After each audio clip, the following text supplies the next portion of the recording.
Okay, so you've set up Google Analytics on your website, and now you're probably logging into the backend to look at the dashboard and feeling completely overwhelmed by all of the options, all of the numbers. It's a lot. So if you wish that there was a video pointing out exactly what the most important pieces of data are and where to start looking and kind of decoding things, then you have made it to the right video.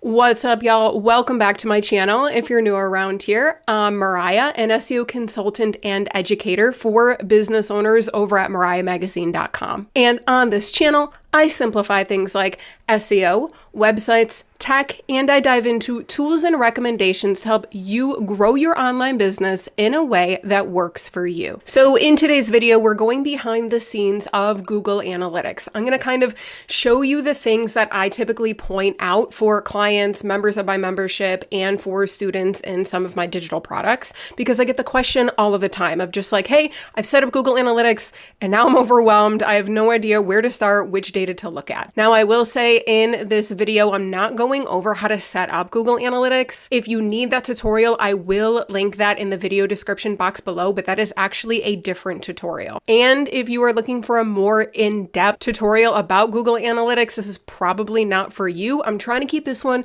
really beginner friendly. Okay, so without further ado, let's kick it into the screen share. Okay, so at the time of this recording, this is what it looks like when you log into the back end of Google Analytics. Obviously, with software, things can change all of the time, so yours might look a little bit different. But I do want to point out before we get into the actual data, please make sure that you are logged into the correct Google account that is connected to your Google Analytics account. A lot of confusion can happen if you are not logged in to the right Google account. So just double check that in the right-hand corner up there.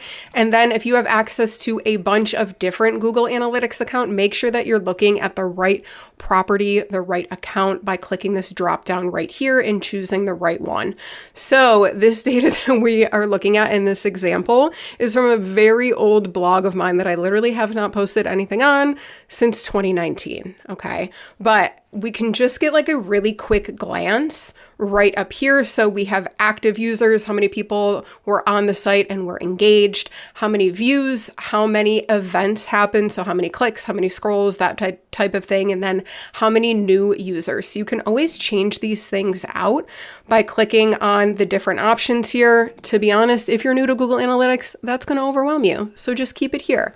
Okay. But I will point out that the standard date range usually is 7 days, but that's kind of like too short of a time frame to get a real idea on some data. So I usually like to expand this to 90 days or to 30 days.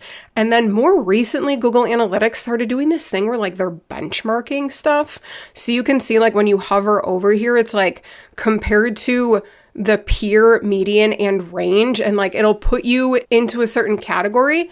I don't like that. I think that that's a little overwhelming. So you can click this button right here to turn benchmarking off. And now you're just looking at your data versus your data. It does seem right now that if you go to like 90 days, you don't even have the option to turn on benchmarking. I'm not sure if that's going to change, but just wanted to point those things out because it's way easier to look at data when you're not instantly comparing it to a group of people that you don't even know is accurate. So then when we scroll down here, you'll be able to see some reports that are kind of suggested for you. So these might be different depending on your account and how you or whoever set it up for you actually set it up. So we can just see like how many views are happening on these different pages at a really quick glance. But notice last 7 days. So if you want to see an extended time frame, keep that in mind. And then active users by country, active users by city, you can scroll over and see a bunch more other stuff. So if you only have like a minute or two to take a look at your data, this overview like first dashboard could be a really good place to start. But if you have some extra time and you want to get a little bit more granular with things, we're going to take a look at very specific reports. So over in the left-hand menu, click on the reports tab. And then we have real-time overview right here and real-time pages. So this is where you can see like your real-time data, who is on your website, what page they're on, all of that fun stuff. That can be really helpful like during a launch. But usually most of the time we're hanging out in these reports right here. So they actually might be called something different on your end. I know that this might get a little confusing, but they might be depending on when your Google Analytics was set up and depending on what settings you use to set that up. But usually most of the reports that we're looking for are in here somewhere. They just might be under different tab names. Okay, so usually I like to start off in acquisition. So you can click on that drop down there and then check out user acquisition or traffic acquisition. And what these essentially are is like, where is your website traffic coming from? Is it coming from organic search like Google or Bing? Is it coming from organic video like YouTube? Is it coming from social media? Is it coming from a paid source? So like, are you paying for Google ads, like that type of thing? And the main difference is kind of just like user acquisition. Like if somebody comes to your site, let's say this morning, and they found you through a Google search, and then later that day, they come to your website, but maybe they come through Instagram. What's going to happen in user acquisition is Google Analytics is going to give these like data sessions. They're going to attribute them to the first time that the user came to your site. So they're going to attribute them to like Google search in this example, where traffic acquisition is more so like if they came from Google this morning and then the next time they came from Instagram or Facebook, you would see those numbers attributed accordingly on where their specific session started on your website. Okay, so I know that that's a little confusing. If I'm saying some words that you're just like, girl, I don't know what you're saying, you're speaking gibberish, you can definitely use ChatGPT to kind of explain some things, and I'm going to put a link in the video description box below for just like an overview glossary of what some of these things mean. But for this example, let's dive into traffic acquisition. I'm interrupting this video really quick because I created something super fun and I want to share it with you. It's a free SEO assessment and scorecard so that you can find out how searchable your business is in Google and in AI tools. This free download will help you spot the gaps, make improvements, and start attracting the people already searching for what you offer. Go ahead and snag your free copy over at my website, mariahmagazine.com/scorecard, or I will leave the link to that in the video description box below. Let's dive into traffic acquisition. Take note of the time frame up here. So the standard time frame is usually 28 days. And so you can click and you can get very specific on which date range you would like to look at your data, or you can take a look at the last 30 days, last month, like all of that stuff. But when we scroll down here, we can start to see some really cool information. And so this can get a little overwhelming, especially when you're like having to use the scroll bar. So what I like to do when I'm looking at stuff is click this arrow and that will move that menu into the left side. And so right away we can see in the last 28 days that most of the traffic to this old blog is from organic search. Okay, so we can see how many sessions, how many people were engaged when they came, which then creates the engagement rate. So basically, like when people are coming to our website, we want them to scroll or stay on the website for 10 seconds or click. And so there's different parameters in what Google Analytics will classify as engaged. But essentially, this is just really good information to take note of, especially this too. So this is like, how long are people spending when they're coming from these traffic sources? So if you can see here, organic search, it's the top source of traffic for this website within this time frame. And people that come from organic search are spending a lot more time than they're coming from organic social. So it's really good to just be able to compare things. And then if you have like an e-commerce shop, you should be able to see like total revenue right here. Google Analytics can usually track that information like from Shopify and stuff like that pretty easily. And then I just want to take a second to explain what direct traffic is right here. So I feel like organic search, organic social, pretty self-explanatory, but direct traffic is essentially when somebody like already knows your URL and types it right into the browser bar. So for my example, it would be mariahmagazine.com. That is technically like what direct traffic is, but we're finding that direct traffic in Google Analytics is also like this big pool of data where Google Analytics might not know where the user came from or has like no attribution data connected to it. So it will usually just throw it in the direct traffic bucket. So this might be like your number one traffic source. And unfortunately, we can't really like break it down much more than direct traffic. So just know that this is an option of like somebody typing in your URL, and it could be just like a hodgepodge of different things. So I have seen where it's like if you send an email newsletter to people and you're linking to your website, I've seen like that traffic get lumped into direct traffic too. I will put a blog post that kind of explains this a little bit more in depth, but I just wanted to highlight that because I know some of you are going to have questions.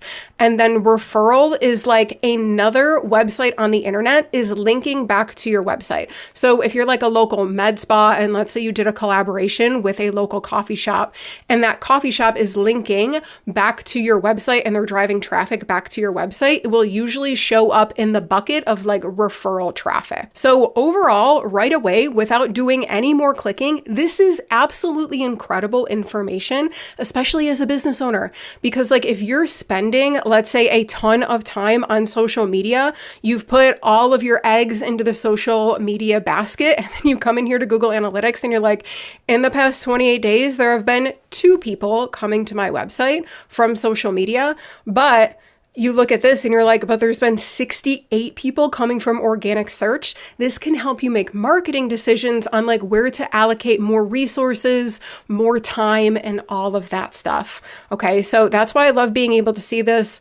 Also, you can see the average time spent. And so that's really good at comparing things too, because for this site, we can see when people find this website through organic search, they're staying way longer than people that find it from organic social. So this could mean that like maybe your content or your messaging on organic social isn't that great, or maybe it doesn't align with like how your website is, but the people that are finding you from organic search, it hits a lot more. So they're spending more time on the site. So that's what this data can tell us when we kind of take it a couple steps further. But I do want to get a little bit more granular because you're probably wondering like, okay, can you let me know like what platform for organic social? There's a ton of options. So if we click this drop-down menu right here, we can go to session source medium, and that's going to break things down a lot more. You can see Google is under the organic search traffic, and then Bing, Yahoo, and DuckDuckGo.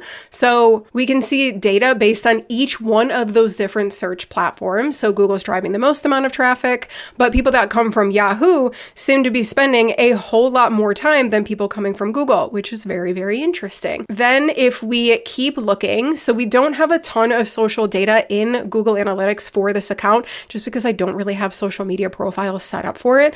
But you can see that Facebook and Pinterest are driving traffic from those platforms over to this website. And so that can be really helpful, especially if you have like that engagement time for these. So if you are spending more time on Facebook than Pinterest, but people on Facebook aren't engaging very much, and people that find you from Pinterest are engaging more, that might tell you where to put your marketing dollars. This is a really good granular overview. If you have more options here, so like I said, this website is really old, so we only have 8 options. But if you have more than that, you can click this drop down right here and you can click 50 or 100 and it will add all of the different rows. So you can kind of see everything without having to go to a different page. And then if you're trying to sift through a lot of them and you really just want to see maybe Pinterest website traffic because that's something that you're really focused on, you can use the search bar up here too. So you can type the platform into the search bar, click enter on your keyboard, and then it will sift through your data, because sometimes depending on where the user came from, they might have come from mobile Pinterest, desktop Pinterest, or from a different country, and they might have a different URL attached. So we don't always have all of our traffic numbers lumped really, really cleanly, unfortunately. So the search bar could be your best friend. But if you don't want to look at this anymore, you can click the X and it will reload the data. And then the last thing that I want to show you on this report, because it's really helpful, is we can see which page is actually getting traffic from these sources. So you're going to click this plus icon right there, and then you're going to go to page/screen and then landing page query string, and then you'll be able to see the URL specifically from your website. And so you can see all of the URLs that Google is driving traffic to and the associated numbers, which ones have a higher engagement rate, which ones have the most sessions. And like I said, definitely use the search bar if you're feeling overwhelmed. So if we only want to break down the traffic from Google, type in Google, click enter on the keyboard, and that will clean up the data a little bit more for you. So overall, that's kind of like the main area that a lot of my clients and students kind of hang out the most. And me too, honestly, when I'm coming in to look at Google Analytics data.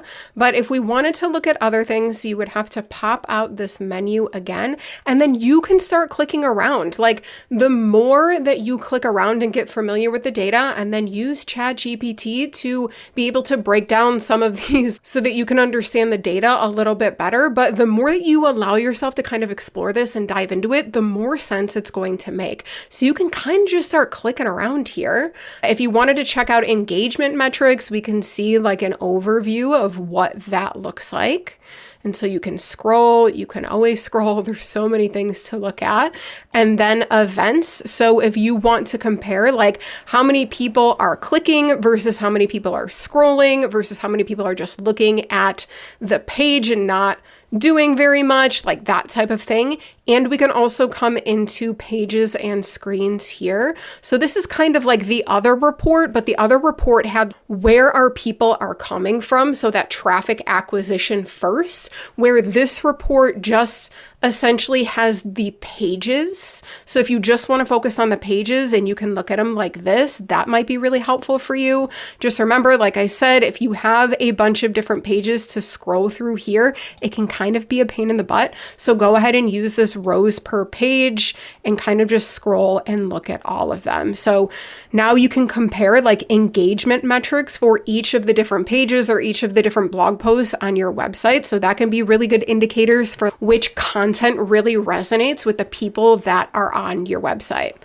And so then you can dive into landing page information. If you are in e-commerce and like you have that kind of tracking set up on your site, you're definitely going to hang out in the monetization and like e-commerce purchases and the purchase journey and all of that. That's really helpful. You can check out retention. So it's like new users versus returning users or people coming back to your website, that type of thing. So I didn't want to get too in depth with this data and overwhelm you too much, but I did want to do a really good deep dive into the reports and into the things that I typically find really helpful. And hopefully they helped you feel a little bit more comfortable navigating the world of Google Analytics a little bit more. So that's it for today's video. If you guys found this tutorial helpful, give me a really quick thumbs up. The simple thumbs up does go a long way in letting the YouTube algorithm know that my video is helpful and therefore hopefully pushing it out to more people that also might find it helpful. And if you have any comments or any questions about Google Analytics, about the dashboard or anything like that,